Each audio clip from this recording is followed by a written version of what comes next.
ప్రస్తుతం మనతో పాటు లైవ్ కాల్ అందుబాటులో ఉన్నారు ప్రముఖ గైనకాలజిస్ట్ అలాగే ప్రముఖ ఇన్ఫర్టిలిటీ స్పెషలిస్ట్ కూడా డాక్టర్ కావ్యప్రియ గారు. ఒకసారి ఆమెతో మాట్లాడదాం.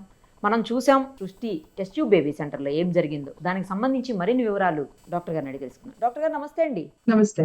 డాక్టర్ గారు, జనరల్గా ఫర్టిలిటీ ఇన్ఫర్టిలిటీ ఈ ఇష్యూస్లో ఎలాంటి జాగ్రత్తలు డాక్టర్స్ తీసుకోవాల్సి ఉంటుంది, ఎలాంటి నామ్స్ రెగ్యులేషన్స్ ఫాలో అవ్వాల్సిన అవసరం ఉంటుంది? ఎందుకంటే ఇప్పుడు మనం చూస్తున్నటువంటి ఈ కేసులో 40 లక్షల రూపాయలు తీసుకొని వాళ్ళకి వాళ్ళ స్పర్ము వాళ్ళ ఎగ్గు కాకుండా వేరే వాళ్ళది ఎవరిదో బేబీని తీసుకొని వచ్చి సరోగసీలో మదర్ అవుతున్నారు మీరని చెప్పి, మీయే ఎగ్గు మీదే స్పర్ము మీదేనని చెప్పేసి చివరికేమో వేరే వాళ్ళని తీసుకొచ్చి బేబీని మీ బేబీ అని చెప్పిస్తే వాళ్ళు ఇప్పుడు డిఎన్ఏ టెస్ట్లో కాదు అని చెప్పి తెలిసిన తర్వాత పోలీస్ కేసు పెట్టారు. సో ఇదంతా అసలు చాలా అనెథికల్ ప్రాక్టీస్ నిజం చెప్పాలంటే. సో ఇలాంటి కేసులు 10 పైన కేసులు ఆమె పైన ఉన్నాయని చెప్తున్నారు ఆ డాక్టర్ నమ్రత మీద. సో మీరేం చెప్పదలుచుకున్నారు ఇలాంటి కేసెస్లో? ఎందుకంటే పిల్లలు అనేది చాలా సెంటిమెంట్ అండి అందరికీ. ప్రతి ఆడవాళ్ళు కూడా తల్లి కావాలని, మాతృత్వం కావాలని కోరుకుంటారు.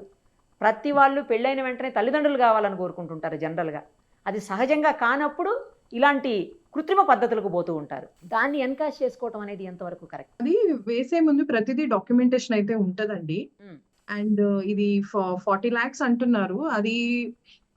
ఇది ఫస్ట్ ఇన్సిడెంట్ కాదు నేను చూడటము. చాలా వరకు ఇది ఈ మధ్య కాలంలో జరిగినాయి కొన్ని ఇన్సిడెంట్స్. లైక్ మన ఇబ్రహీంపట్నంలో ఒక డాక్టర్ వాట్సాప్ లో చెప్తే సిస్టర్స్ సిజేరియన్ చేశారు అని చెప్పి బోల్డ్ అన్ని పేపర్స్ లో వేశారు. బట్ వాస్తవము మా కొలీగ్ గురించి మాకు తెలుసు. డాక్టర్స్ కమ్యూనిటీలో ఏ సిస్టర్ ఎవరు కూడా వాట్సాప్ కాల్లో సెక్షన్ చేయటము ఇట్లాంటి ఆర్డర్స్ ఎక్కడా ఇవ్వరు.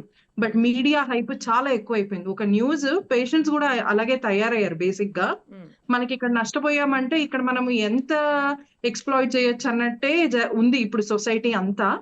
బట్ వాస్తవము కరెక్ట్ గా తెలుసుకొని మీడియా ప్రచురించాలి అన్నది నా ఒపీనియన్. లాస్ట్ టైం జరిగినప్పుడైతే when I personally spoke to the gynaecologist, but how she is అన్నది మా డాక్టర్స్ కమ్యూనిటీలో మాకు తెలుసు. బట్ మీడియాలో మొత్తము రాంగ్ పోర్ట్రే చేయడము, ఇంత న్యూస్ దొరికిదా దాన్ని 10 చేసి ఇమ్మీడియట్ గా మనం ఎట్లా రేటింగ్ పెంచుకోవచ్చు, ఇమ్మీడియట్ గా మన న్యూస్ ఎట్లా వైరల్ చేసుకోవచ్చు అన్నట్టు అయిపోయింది ఇప్పుడు అంతా. బికాజ్ చిన్న ఇంటరప్షన్ మీకు, ప్రతి ఒక్కరు అలాగే లేరు. కానీ ఇప్పుడు ఈ కేసులో ఏంటంటే డీసీపీ గారే స్వయంగా ప్రెస్ మీట్ పెట్టి వివరాలు వెల్లడించినటువంటి పరిస్థితి. అంటే పోలీసులే చెప్పారు. ఇది ఎక్కడ కూడా మీడియా హైప్ చేయటం కానీ, మీడియా ఎక్కువ చేసి చెప్పడం కానీ, జరిగిన దాన్ని క్రియేట్ చేయటం కానీ చేయలేదు మీడియా. పోలీసులు చెప్పిన తర్వాతే అక్కడ స్వయంగా డీసీపీఏ అక్కడికి వెళ్ళారు, ఆవిడే చూశారు, ఆవిడే సీజ్ చేశారు హాస్పిటల్ని, తర్వాత అరెస్ట్ కూడా చేశారు డాక్టర్తో పాటు చాలా. అంటే డీసీపీ గారికి ఎలా తెలుస్తుందండి? అంటే నాకు అర్థం కాలేదు ఇక్కడ. ఓకే, జెనెటిక్ అనాలిసిస్ అన్నది జరిగింది. ఇప్పుడు baby different sperm different ovum అని తెలుస్తుంది మనకి. ఎక్కడ కూడా పేరెంట్స్ తోటి మ్యాచింగ్ గా లేదు అన్నది. ఇప్పుడు ఇదే డిఎన్ఏ అనాలిసిస్ ఇంకొక 2-3 ల్యాబ్స్ లో చేసి చూడండి. If majority are matching then you can come to a conclusion. If it is not matching చేస్తే సరిపోదా అండి? ల్యాబులు కూడా అట్లా ఫేక్ ఉంటాయా? అంటే ఇప్పుడు కాదండి, ఇప్పుడు డాక్టర్ ని ఇట్లా ఫేక్ అంటున్నప్పుడు మరి ల్యాబ్స్ కూడా ఉండొచ్చు కదా. ల్యాబ్స్ ఉండవు అని గ్యారంటీ ఏముంది? ఏంటండి, ఎన్ని చోట్ల చేయాల్సి ఉంటుంది డిఎన్ఏ టెస్ట్? అట్లీస్ట్ ఒక 3 సెంటర్స్ లో చేయండి. ఒక దాంట్లో ఇట్లా వచ్చింది అంటే ఇంకో దాంట్లో వేరేలా రావచ్చు. ఇప్పుడు మెజారిటీ ఏవైతే మ్యాచ్ అవుతున్నాయో మనం దాన్ని బట్టి ప్రాబబుల్ గా you can come to a conclusion. ఇప్పుడు ఒక డాక్టర్ తో ఇట్లా అయింది అంటే ఒక ల్యాబ్ తో కూడా తప్పు జరగచ్చు కదా. 10 కేసుల పైన ఉన్నాయటండి 2 రాష్ట్రాల్లో కూడా. మరి 10 కేసులు అయ్యేంత వరకు ఏం చేస్తున్నారండి? నడుస్తాయి కదా కేసులు, కోర్టుకు వెళ్ళిన తర్వాత టైం పడుతుంది కదండి, వెంటనే అవ్వదు కదా. సో ఇక్కడ నేను ఆ లీగల్ ఆస్పెక్ట్స్ అయితే నేను మాట్లాడను. అక్కడ ఏం జరిగిందో మనకు తెలియనప్పుడు మనం మాట్లాడకూడదు. బట్ ప్రాసెస్ లో అయితే నేను ప్రతి ఒక్కటి డాక్యుమెంటేషన్ ఉంటది. ప్రతి ఒక్క చోట పేషెంట్స్ అన్న వాళ్ళు సంతకాలు పెడతారు. అండ్ జెనెటిక్ అనాలిసిస్ జరుగుతుంది, పీజీఎస్టీ టెస్టింగ్ జరుగుతుంది. మీరు సరోగసీలో కూడా లాయర్ అన్న వాళ్ళు ఇన్వాల్వ్ అవుతారు. ఇదేమి సరోగసీ ఎండింగ్ తర్వాత లాయర్ వచ్చేది ఏం లేదండి. లాయర్ అన్న వాళ్ళు ముందే ఇన్వాల్వ్ అవుతారు. ఈ సరోగేట్ ని వెతుక్కునే ప్రాసెస్ లోనే ఇక్కడ ఎథికల్ కమిటీ అన్నది మనకి ఫాక్సీ అన్నది ఒక కమిటీ ఉంటుంది గైనకాలజిస్ట్ కి. అండ్ ఇండియన్ సుప్రీం కోర్ట్ నుంచి కూడా మనకి కొన్ని లాస్ అన్నవి ఉంటాయి. Surrogacy is not simple. ప్రతి ఒక్క patient if they want to go for surrogacy they need to go through so many legal documentation thing and also legal clearance అయ్యాకే సరోగసీకి వెళ్తారనమాట. సో ఈవెన్ సో అప్పుడు మీరు పెట్టుకునేటప్పుడు కూడా డిఎన్ఏ అనాలిసిస్ చేసుకొని చూసుకొని పెట్టుకోండి. అంతవరకు అయితే మేము చెప్పగలం. పేరెంట్స్ కి చెప్పదలుచుకున్నది అయితే అది, పెట్టే బిడ్డ మీది కాదా అవునా అన్నది మీరు నిర్ధారించుకొని పెట్టుకుంటే ఇప్పుడు ఇలాంటి కాన్సిక్వెన్సెస్ మనము చూడకుండా ఉంటాం. ఇప్పుడు ఇలా అది జరిగింది కాబట్టి మేబీ నెక్స్ట్ అందరూ అలాగే చేస్తుండొచ్చేమోలేండి. అంతే. బెటర్ కూడా అలా నెక్స్ట్ చేయటం టైమ్ మీరు నుంచి అలా అన్నట్టు. చేయాలి. అలా చేయాలి అన్నదే మా ఇది కరెక్ట్, ఇంటెన్షన్. కరెక్ట్. ఈవెన్ మామూలు ఐవీఎఫ్‌లో అయినా గూడా సరోగసీ అని గాదు. యాహ్! ఐవీఎఫ్ చేయించుకునేటప్పుడు గూడా బిడ్డ మీదా? కాదా? అని మీరు ప్లీజ్ జెనెటిక్ అనాలిసిస్ చేయించుకొని పెట్టుకోండి. ఎట్లాగో ఇంత కరెక్ట్ ఖర్చు సజెషన్ పెడుతున్నారు. డాక్టర్ గారు ఇది. Correct suggestion. యెస్. పీజీఎస్టీ గూడా చేస్తాము. ప్రీ గెస్టేషనల్ స్క్రీనింగ్ టెస్ట్ గూడా చేస్తాము. అప్పుడు అందులో ఏం తెలుస్తది అంటే జెనెటిక్ అబ్నార్మాలిటీస్ ఉన్నాయా అని తెలుస్తది. కానీ పేరెంటల్ డీఎన్ఏ ఉందా? లేదా? అన్నది మనకు తెలవదు. ఆ! సో మీరు ఇంప్లాంటేషన్‌కెళ్ళే ముందు, ట్రాన్స్‌ఫర్‌కెళ్ళే ముందు మీరు మీ డీఎన్ఏ క్లియరెన్స్ తీసుకొని మీరు చేయించుకుంటే ఎవ్వరికీ ప్రాబ్లమ్ ఉండదు. వెళ్ళే ముందే చేయించుకోవచ్చు. తెలిసిపోతుంది. డీఎన్ఏ టెస్ట్‌లో తెలిసిపోతుంది అయితే.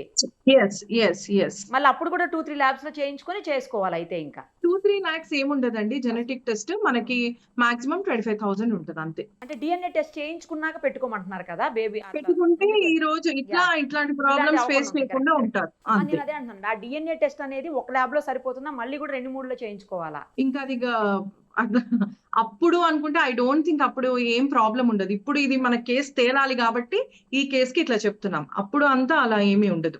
ఫర్ దట్ పర్టిక్యులర్ ఎందుకంటే ఆ సెంటరే రెస్పాన్సిబిలిటీ తీసుకుంటది కాబట్టి ఓకే. అప్పుడు మనకి అట్లాంటి ఏ టెస్ట్ నమ్మొద్దు. ఏ హాస్పిటల్ నమ్మొద్దు. ఏ డాక్టర్ నమ్మొద్దు. ఏది నమ్మొద్దు. అన్నీ అలా అందరూ అలా ఉంటాయని ఉంటారు కాదు కదా కదా! డాక్టర్ గారు. అందరూ అలా ఉండరు. ఎగ్జాక్ట్‌లీ. అసలు నిజంగా డబ్బు సంపాదించుకోవాలనుకుంటే డాక్టర్ ప్రొఫెషన్ గాదు. చాలా ప్రొఫెషన్స్ ఉన్నాయి where you can make money. అవును. సో, ఈ ప్రొఫెషన్‌లో ఉన్న వాళ్ళకి first basic qualities compassion, caring, dedication compulsory ఉంటాయి. ఇవి ఉంటేనే డాక్టర్ అవుతారు. ఇవి ఉంటేనే ప్రాక్టీస్‌కి అంతవరకు వెళ్ళగలరు. అంతే బట్ దిస్ కదండీ. Particular case may be different. నేనైతే పర్సనల్‌గా చూడలేదు.